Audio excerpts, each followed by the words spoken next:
Richard Sterling was a man built of steel and numbers. His towering skyscraper, Sterling Corp headquarters, mirrored his own ambition. He was a billionaire, yes, but his wealth had come at a cost. That cost was time, and the person who felt its absence most keenly was his daughter, Emily. Emily was a bright spark in a world she couldn't see. Blind since birth, she navigated life with a resilience that both amazed and slightly irritated Richard. He saw her not as a child full of potential, but as a problem to be managed, a detail in his meticulously crafted life that didn't quite fit. Emily was cared for, of course. She had the best doctors, a lovely nanny named Clara, and every imaginable toy and gadget designed for visually impaired children. But what she truly craved was her father's presence. She yearned for him to read her stories, to take her for walks in the park, to simply hold her hand and tell her he loved her. Richard, however, remained distant. He saw Emily's needs as an inconvenience, another demand on his already stretched time. He told himself he was working hard to provide for her future, but deep down he knew he was hiding behind his work to avoid facing the reality of his daughter's disability and his own inability to connect with her. He saw her as a burden, a constant reminder of something he couldn't fix. Unlike her father's cold exterior, Emily radiated warmth. Though she lived in a world of perpetual darkness, her spirit shone brighter than any star. She had a giggle that could chase away the gloomiest day and a heart full of kindness for everyone she met. Emily never complained about her blindness. Instead, she focused on the things she could experience: the feel of the sun on her skin, the scent of freshly baked cookies, the sound of birds singing in the morning. She loved to listen to stories, imagining the characters and worlds in her mind with vivid detail. More than anything, Emily longed for her father's attention. She knew he was a busy man, but she couldn't help but wish he would spend more time with her. She would often ask Clara about him. "What is Daddy doing today? Will he be home for dinner?" Clara, a kind and patient woman, would always try to paint a picture of Richard's world, describing his meetings, his phone calls, his important decisions. But Emily could sense the distance in Clara's voice, the unspoken truth that her father's world was far removed from her own. Despite her longing, Emily remained optimistic. She believed that one day her father would see her not as a burden but as the loving daughter she was. She held onto that hope like a precious jewel, guarding it against the darkness that sometimes threatened to overwhelm her. She dreamed of a day when his hands would reach for hers, not out of obligation but out of love. Each morning, Richard's highly efficient assistant, Sarah, would meticulously review his schedule.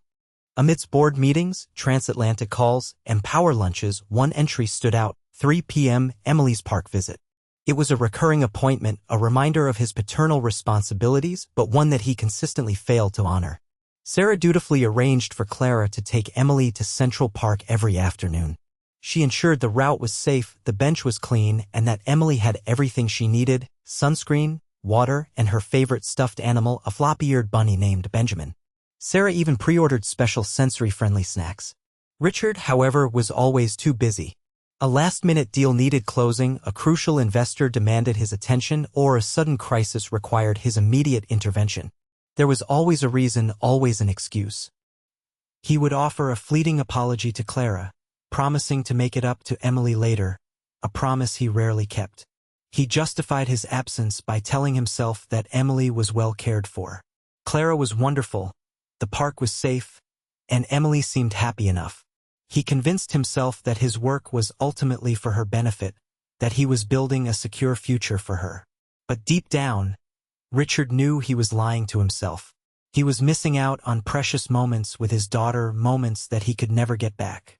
He was sacrificing her happiness for the sake of his ambition, a choice that would eventually come back to haunt him.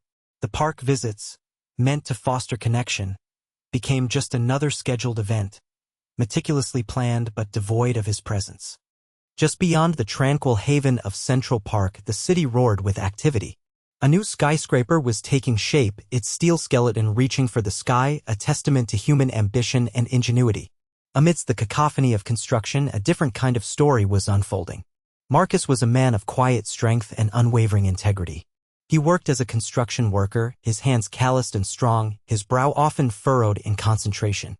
He wasn't driven by wealth or power, but by a simple desire to build something meaningful, to contribute to his community. He was a black man, proud of his heritage and committed to making a positive impact on the world. He treated everyone with respect, regardless of their background or status. His colleagues admired his work ethic and his genuine kindness. During his lunch breaks, Marcus would often sit on a bench near the park, watching the world go by. He enjoyed the contrast between the bustling construction site and the peaceful oasis of green. He noticed the same faces every day, the elderly couple feeding the birds, the jogger with the energetic dog, and the little girl with the floppy-eared bunny. He observed Emily, sensing her blindness not with his eyes, but with his heart. He saw her gentle smile, her careful steps, and the unwavering patience of her nanny. He felt a pang of sympathy for her, a desire to offer her some small measure of comfort. He was simply a good man, ready to lend a hand to anyone in need. One sunny afternoon, as Marcus sat eating his own lunch, he noticed Emily struggling. Clara was distracted, briefly answering a phone call, and Emily was having difficulty managing her sandwich. Bits of bread and filling were falling onto her lap, and her small face was creased with frustration. Marcus watched for a moment, his heart aching for the little girl. He saw her carefully feeling for the sandwich, her movements hesitant and unsure. He knew he couldn't just sit there and do nothing. Hesitantly, he approached Emily and Clara. "Excuse me," he said, his voice gentle and respectful. Clara looked up, startled. "I couldn't help but notice that Emily is having a little trouble with her lunch. Would you mind if I offered to help?" Clara, initially cautious, studied Marcus's kind face. She saw no malice, only genuine concern. "Well, I don't know," she stammered. "I wouldn't want to impose." Marcus smiled reassuringly. "It's no imposition at all. I have a niece about Emily's age. I'm used to helping little ones." He then turned his attention to Emily. "Hello there," he said softly. "My name is Marcus. Would you like me to help you with your sandwich?" Emily, sensing the warmth in his voice, nodded shyly. "Yes, please," she whispered. Marcus carefully knelt beside her, his large hands surprisingly gentle. He took the sandwich and, piece by piece, fed it to Emily, describing each bite with playful enthusiasm. "Here comes a little bit of yummy ham. Now some crunchy lettuce. And a tiny bit of juicy tomato." Emily giggled, her frustration replaced with delight. That same afternoon, Richard, plagued by a rare pang of guilt, decided to leave the office early. He told Sarah he had a meeting, but instead he found himself drawn to Central Park. He didn't know why, but a strange impulse compelled him to see Emily. He stayed hidden behind a large oak tree, watching from a distance. He saw Clara sitting on the bench, engrossed in her phone. And then he saw them, Emily and a black man in a construction worker's uniform. Richard's first instinct was suspicion, a protective urge to shield his daughter from a stranger. But as he continued to observe, his suspicion slowly melted away.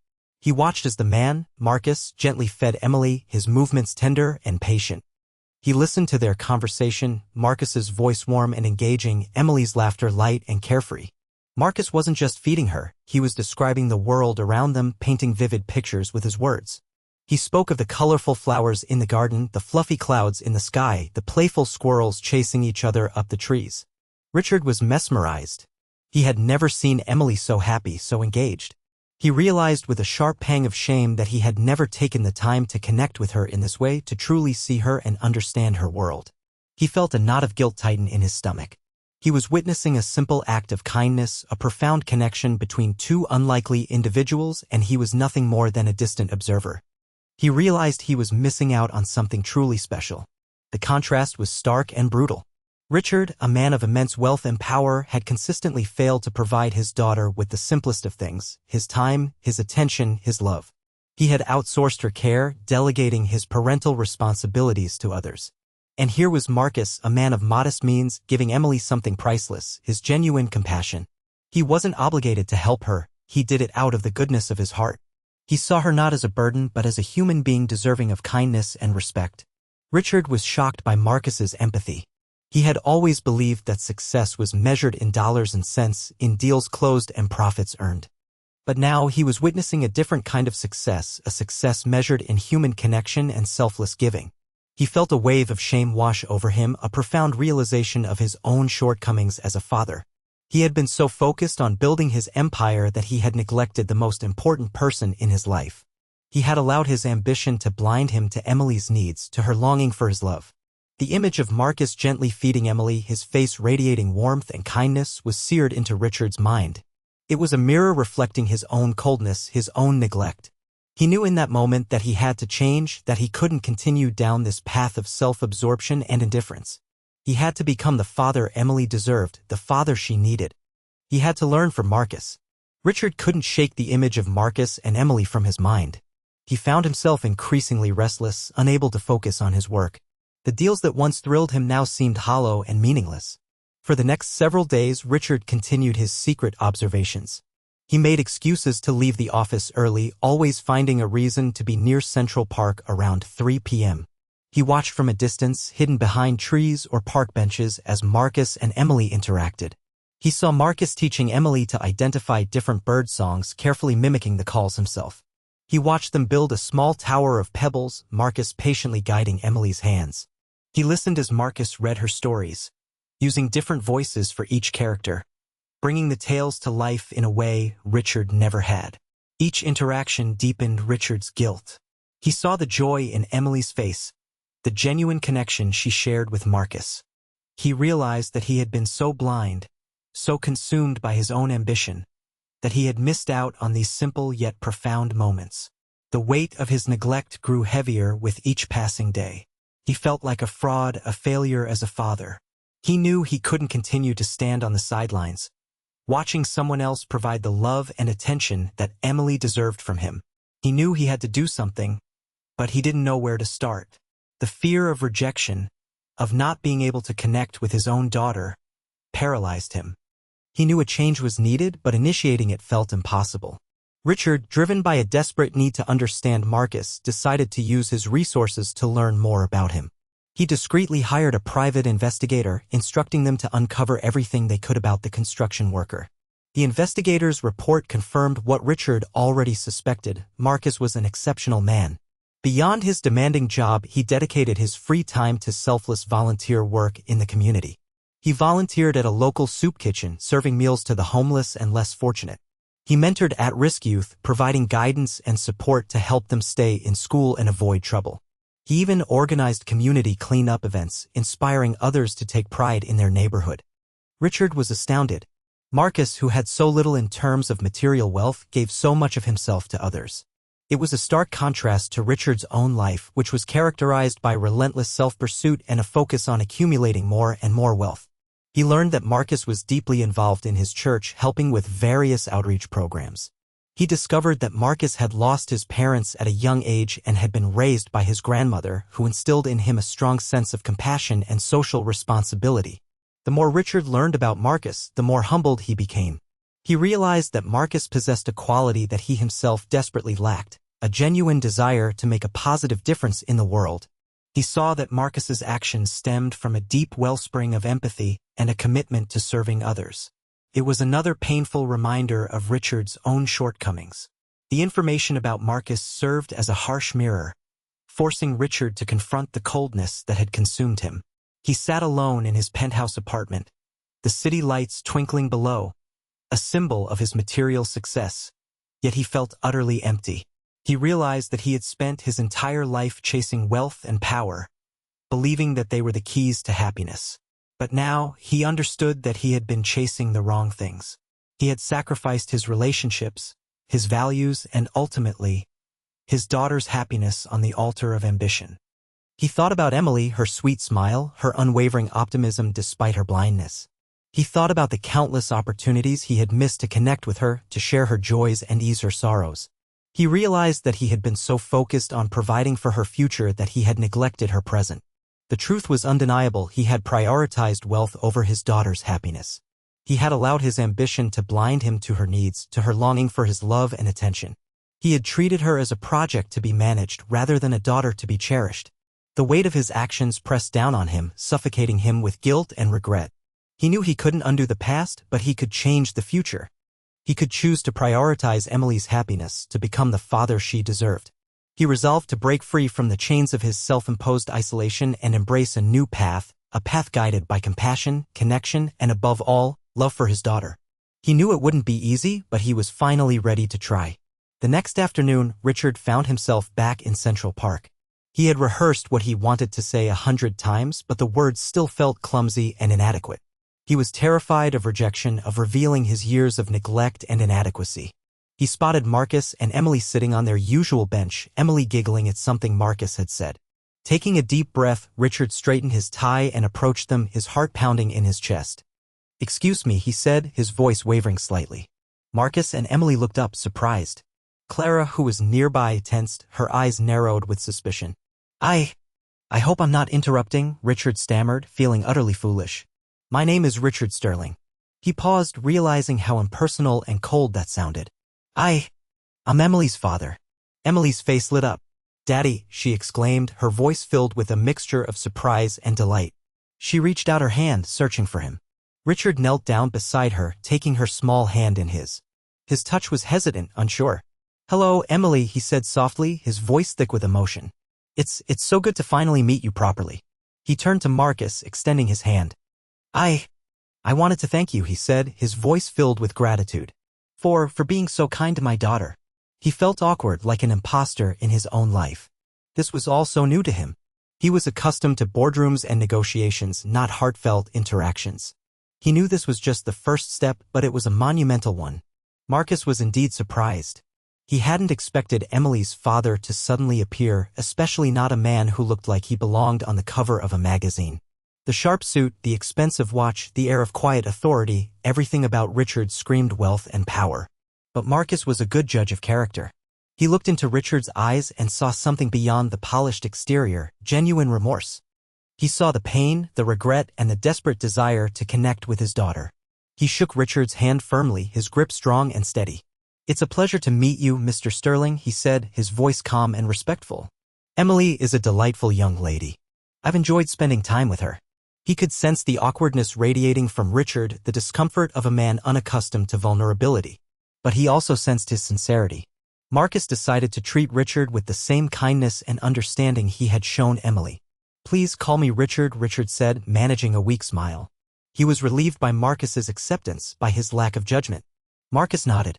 Marcus, he replied. He glanced at Emily, who was beaming up at her father, her hands still clasped tightly in his. He knew that this was a pivotal moment for them, a chance for Richard to finally step into his role as a father. He decided to do what he could to help facilitate that connection. He was a construction worker, used to building things. Maybe, just maybe, he could help Richard rebuild his relationship with his daughter. Richard, still grappling with his own transformation, felt compelled to understand Marcus's motivation. He couldn't fathom why someone would dedicate their time and energy to helping others, especially without any expectation of reward. Marcus, he began hesitantly, I have to ask. Why do you do it? Why do you spend your time helping Emily, helping others in the community? Marcus smiled, a warm, genuine smile that reached his eyes. It's simple, Richard, he said. It's the right thing to do. He paused, choosing his words carefully. We're all connected, you know? We're all part of the same human family. When someone is struggling, it's our responsibility to lend a hand. He continued, helping others isn't just about giving them something they need. It's about connecting with them, about showing them that they're not alone. It's about building a stronger, more compassionate community. Richard listened intently, absorbing Marcus's words. He realized that Marcus's motivation wasn't about personal gain or recognition, it was about empathy, about a deep-seated belief in the inherent worth of every human being. My grandmother always told me, Marcus added, that the best way to find happiness is to help someone else find theirs. I've found that to be true. When I help someone, it makes me feel good, it gives my life meaning. Richard was deeply moved by Marcus's words.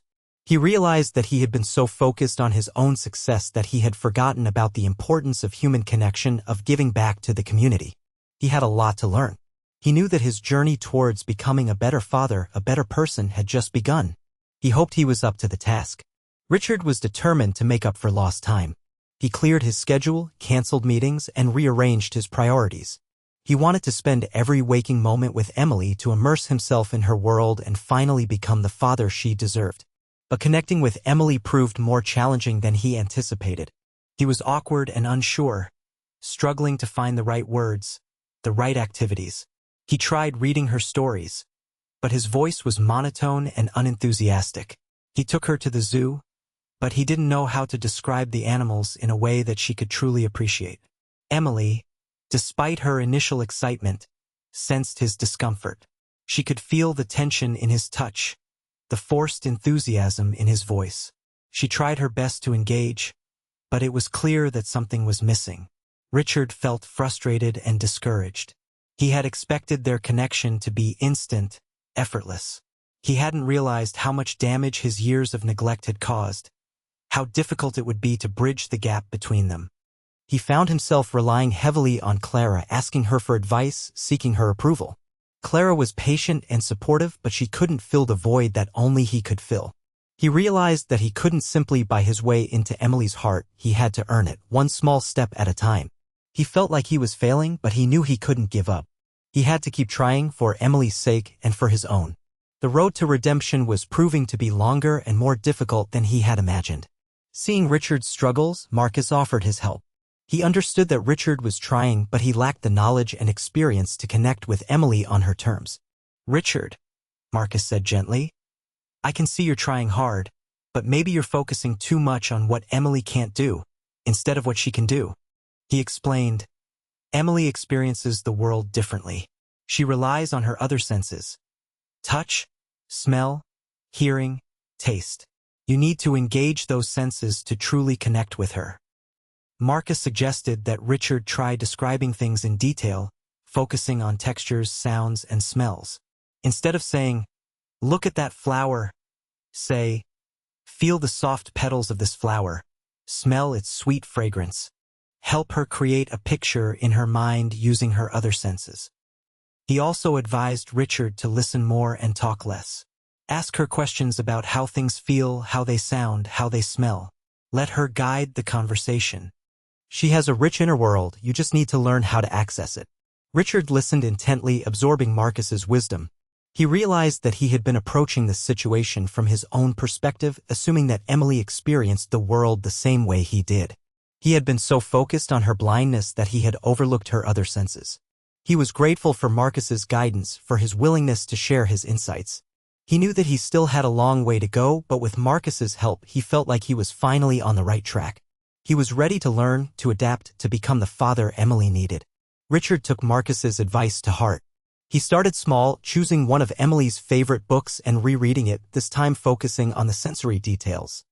Instead of simply reading the words on the page, he paused to describe the textures of the characters' clothing, the sounds of the forest, the smells of the food they ate. He lowered his voice for the grumpy giant, raised it for the chirping birds, and added sound effects for the rustling leaves. He even let Emily touch different objects to illustrate the story, a soft blanket to represent the princess's gown, a rough stone to represent the giant's castle. He also started describing the world around them in detail. When they went for walks in the park, he would tell her about the rough bark of the trees, the smooth stones on the path, the fragrant blossoms of the flowers. He would let her feel the wind on her face, listen to the rustling leaves, and smell the fresh earth. He stopped using visual descriptions altogether, focusing instead on the other senses. Instead of saying, "The sky is blue," he would say, "The air feels crisp and clean, like a fresh start." He described the sounds of the city, the honking cars, the chattering voices, the distant sirens, helping her create a vivid soundscape in her mind. It was challenging at first, but slowly but surely, Emily began to respond to Richard's efforts. She loved the way he brought the stories to life, his voice changing with each character, his descriptions painting vivid pictures in her mind. She especially loved the tactile experiences, feeling the different textures and objects that represented the story. She started asking him questions, eager to learn more about the world around her. "What does the rain smell like, Daddy?" she would ask. "What does the wind feel like on my face?" Richard, in turn, found himself becoming more attuned to her needs, more sensitive to her experiences. He learned to listen to her cues, to anticipate her questions, to respond to her with patience and understanding. He noticed that she started reaching for his hand more often, snuggling closer to him when he read to her, giggling at his silly sound effects. He could feel their bond growing stronger, their connection deepening with each passing day. He started looking forward to their time together, cherishing every moment, realizing how much he had missed. He was no longer just providing for her. He was connecting with her, sharing her world, and loving her unconditionally. The guilt and regret that had plagued him for so long began to fade, replaced by a sense of hope and fulfillment. He was finally becoming the father Emily deserved, and in the process, he was discovering a new sense of purpose and meaning in his own life. He was learning that true happiness wasn't found in wealth or power, but in the love and connection he shared with his daughter. As Richard's relationship with Emily blossomed, he realized that he couldn't continue living the same life he had before. He was no longer willing to sacrifice his time and energy for the sake of his business. Emily was his priority, and he was determined to make her the center of his world. He began to simplify his life, delegating more and more responsibility to his trusted employees. He stepped down from several boards, canceled unnecessary meetings, and limited his travel. He trusted his team and empowered them to make decisions without him. He realized that his company could thrive without his constant oversight, that his employees were capable and dedicated. He had been so afraid of losing control, but he now understood that true leadership was about empowering others, not micromanaging every detail. He used his newfound time to spend with Emily, taking her to museums, concerts, and parks. He enrolled her in music classes and sensory playgroups. He made sure she had every opportunity to explore the world and develop her talents. He also made time for himself, rediscovering his own passions and interests. He started taking piano lessons, learning to cook, and exploring different genres of music. He found that simplifying his life not only benefited Emily but also enriched his own life, bringing him a sense of peace and fulfillment he had never known before. He was learning that less could truly be more. Richard, inspired by Marcus's example, decided to join him in his volunteer work.